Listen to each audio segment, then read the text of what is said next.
Selamat datang di Indonesia, sebuah negara dengan bentang alam yang luas, populasi yang masif, dan kini menyandang gelar sebagai kekuatan ekonomi terbesar di antara negara-negara mayoritas Muslim atau organisasi kerjasama Islam. Secara agregat, Indonesia adalah raksasa.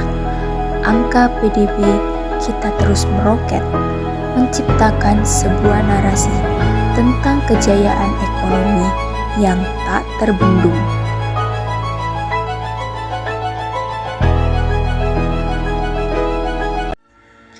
Namun di balik gedung-gedung tinggi dan angka triliun rupiah itu terselip sebuah pertanyaan retoris. Jika negara yang sekaya ini, mengapa rakyatnya masih banyak yang rentan? Benarkah angka PDB mencerminkan kesejahteraan sejati? Atau kita hanya sedang terjebak dalam sebuah ilusi angka? Ekonomi pembangunan Islam mengajarkan bahwa pembangunan bukan sekedar soal akumulasi materi, melainkan tentang kualitas manusia.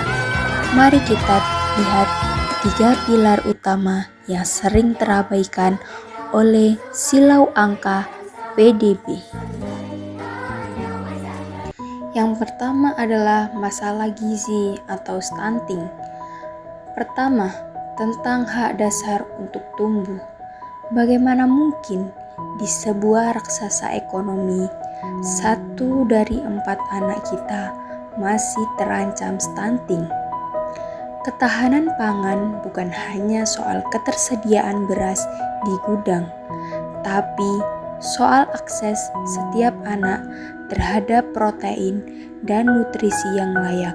Tanpa gizi, kita sedang membangun masa depan di atas fondasi yang rapuh. Pendidikan di Indonesia masih menyimpan segudang permasalahan yang belum terselesaikan oleh pemerintah. Setelah kita lihat berita tersebut, masalah yang kedua adalah tentang kualitas pendidikan. Tentang hak untuk berakal, anggaran pendidikan kita meningkat setiap tahunnya. Namun, kualitas literasi dan numerasi kita hanya tertinggal jauh di kancah global. Pembangunan fisik memang penting, tapi membangun kapasitas otak manusia adalah investasi abadi yang jauh lebih berharga. Kemudian yang ketiga adalah ketimpangan kesehatan, tentang hak untuk hidup sehat. PDB yang besar tidak ada artinya jika fasilitas kesehatan berkualitas hanya menumpuk di kota-kota besar saja. Ketika seorang ibu di pelosok masih harus bertaruh nyawa karena jarak ke rumah sakit yang teramat jauh, di sanalah kita melihat bahwa pembangunan kita belum selesai.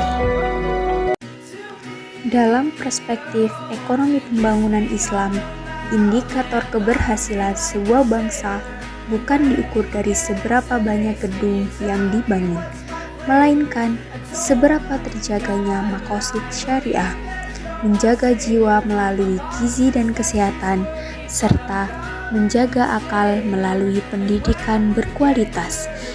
Inilah esensi pembangunan yang inklusif, distribusi kekayaan melalui zakat, infak, sedekah, dan wakaf bukan sekedar kewajiban agama, melainkan solusi strategis untuk menutup jurang ketimpangan yang ditinggalkan oleh sistem ekonomi konvensional. Indonesia tidak boleh hanya bangga menjadi raksasa yang berdiri di atas angka-angka statistik. Kita harus menjadi raksasa yang sehat, raksasa yang cerdas, dan raksasa yang berdaya.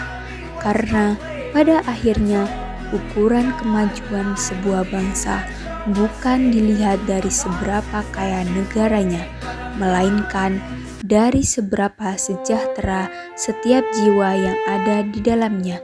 Mari kita bangun Indonesia, bukan hanya fisiknya, tapi juga manusianya.